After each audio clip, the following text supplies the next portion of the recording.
What's going on, guys? It is Royalty Crypto here, and welcome back to my channel. Today I'm going to be talking about debatably the most popular meme coin of 2025, and that is PENGU. And if you guys don't know, PENGU is based around the NFT project Pudgy Penguins, which was probably the most successful NFT project in the past couple of years. They have a very strong community and just a ton of hype around them, and they decided to, have a meme coin, and I believe that was a fantastic decision for them because the meme coin market has been undoubtedly much more exciting than the NFT market in the past couple of years.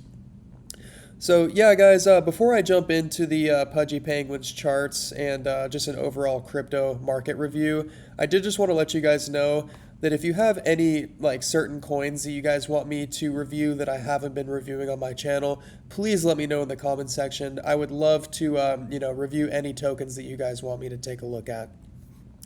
So yeah, anyways, guys, Pudgy Penguins is currently sitting at a $1.2 billion market cap, so it has come down a lot in the past month or two.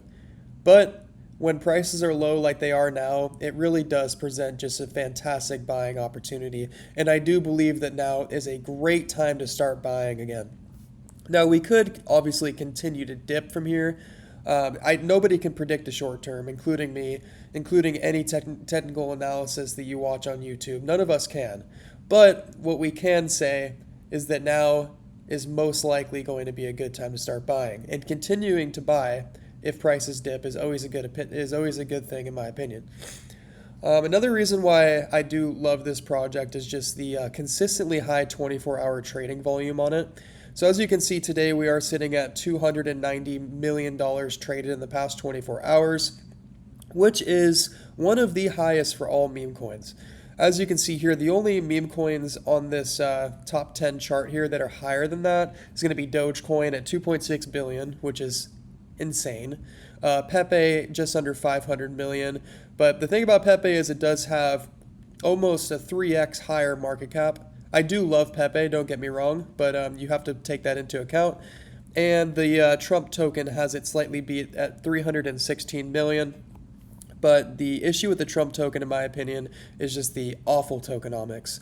And when you look at PENGU, you can see that there is 100% of the circulating supply in circulation. So you love to see that. Let's go ahead and take a look at the chart real quick. So earlier this year, PENGU did have somewhat of a double top here at 0.043, which we are down about probably 60% from there. I do honestly think that PENGU could potentially see a $30 to $40 billion market cap if we see an insane altcoin season. I really don't think that's out of the realm of possibilities. So let's go ahead and say that we do push up to $40 billion. That's going to be about a 35x from here. So if you were to invest $10,000 at today's price and you were to wait until the absolute top and say that absolute top was $40 billion market cap, you would be seeing a $350,000 return on that, which is insane. And I really do think that that is possible. However, I do think that it's better to have, a staggered selling strategy when it comes to these meme coins, because there is obviously a chance that, the meme coin market could get super hot and PENGU could push up to 15 to 20 billion and get rejected hard off of that and, push all the way back down to 5 billion. That is definitely in the realm of possibilities. So guys, make sure that you're watching my channel so I can help you, start to take profits on these tokens, because taking profits is incredibly difficult, especially when the market gets hot. When the market gets hot, everybody thinks that crypto is just going to go up forever, and that's never the case. So yeah, guys, just make sure you stay tuned to my videos so that I can help you, stay sane during that time, whenever we do see that time. So let's take a look at the Crypto Fear and Greed Index. We are currently sitting at a 29, and today has been a pretty red day. This doesn't update until 5:30 Pacific time every single night. So realistically, we probably are around a 25 to 24 as we speak. So we are well into fear. We could continue to dip on this index, but whenever we're below 30, it's really just a fantastic time to be buying these coins. And so that is personally what I'm doing. All right, so another thing that's very important when it comes to, how Pengu is going to do in the next couple of months is how Bitcoin and Solana do, because Pengu is built on top of Solana. And let's just take a look at this tweet real quick. Just in, there are currently 155 crypto ETF filings tracking 35 different digital assets. So these could all be approved basically as soon as the government shutdown is finished. And there is a 100% chance, according to analysts, that the Solana ETFs will be approved. And as you can see here, we have 23 Solana ETF filings that are, in the process of being approved right now. As soon as those get approved, I really do think that that could be the catalyst that we need to really get people excited about altcoins again. And not only that, look at all of these tokens that have ETFs that potentially could be approved as soon as, the end of this month. Well, October's almost over, so probably before the end of next month would be a more realistic time period. But yeah, guys, look at this. We have XRP, we have Dogecoin, we have SUI, HBAR, and then take a look at this, guys. We actually do have one Pengu ETF that could potentially be approved. So talk about bullish for a meme coin that has such a small market cap. Like, this could really send Pengu to 10 billion plus in no time if this ETF has some success and gets approved, of course. So yeah, definitely keep your eyes on this, guys. This is something that is incredibly bullish. And another thing that is incredibly bullish is the CME Group FedWatch tool, which predicts the FOMC meeting rate cuts, is showing that we have a 97% chance of having a rate cut in a week from now, next Wednesday. So that's bullish. Nobody's talking about that anymore because people are just so consumed with the fear of, Trump's tariffs, which will be resolved, and the potential bear market starting, which doesn't even make sense when you look at the macro.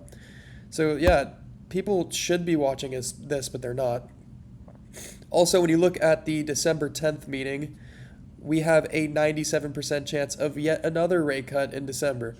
So we could easily be seeing, not easily, we could likely be seeing 2 rate cuts by the end of this year, and quantitative easing coming around the corner, according to Jerome Powell. So yeah, very, very bullish stuff, guys. Let's take a look at the liquidation heat map for Bitcoin now. So Bitcoin seems like it's actually dumping as we speak, as I'm making this video, which is just giving the bears even more confidence that we are going to see more downside. But when the bears get more and more confidence, they just start to stack these, high leverage shorts on Bitcoin, basically predicting that the price is going to go down. But the issue with them stacking these shorts like this, the issue for the bears, not for the bulls, of course, is that, in my opinion, a lot of these whales and exchanges are going to start to target these shorts. Because when these shorts get liquidated, the whales and the exchanges end up benefiting from it. So, in my opinion, and I don't know when this is going to be, it could be, this week, it could be next week, it could be in November, it's really hard to say. But I do expect that we will start to, have somewhat of a short squeeze on Bitcoin. And if we do have a short squeeze, you can see there's just so much leverage that we can knock out between 113,000 to 117,000. And then there's quite a bit up here at 122,000 to 125,000. So this could be what, ultimately pushes Bitcoin up to a new all-time high, which would be fantastic for not only Bitcoin holders, but also altcoin holders. But yeah, guys, as you can see, we have over $4 billion in shorts currently, and only about 100 million in longs. So it's very heavily weighted to the shorts. At least this is the 2-week time frame for Bitcoin. So yeah, that makes me pretty bullish, guys, that we will see a pretty sharp uptrend here for Bitcoin any day now. So yeah, as you can see, guys, Bitcoin is at 107,000. It's been very volatile in the past couple of days, just liquidating shorts and longs left and right. So, in my opinion, it's a good time to buy spot. It's not a great time to buy on leverage because it basically just seems like all of these leverage positions are just getting wiped out instantly. But it's not really a time to be scared, especially if you're a long-term holder. I'm not worried about it whatsoever. And then the last thing I want to talk about is Ethereum. So Ethereum is unfortunately pushing down today. We are at 3,750. So we have broken through that previous all-time high or local high of 3,850. We had some support there. It didn't hold, unfortunately. But I'm not too concerned with Ethereum. I think if Bitcoin can recover, then Ethereum will most definitely recover. And hopefully, the next time, Ethereum starts to build some momentum, we can finally break the all-time high of 2021 and push into the $5,000 to $6,000 range. Definitely keeping my fingers crossed with that.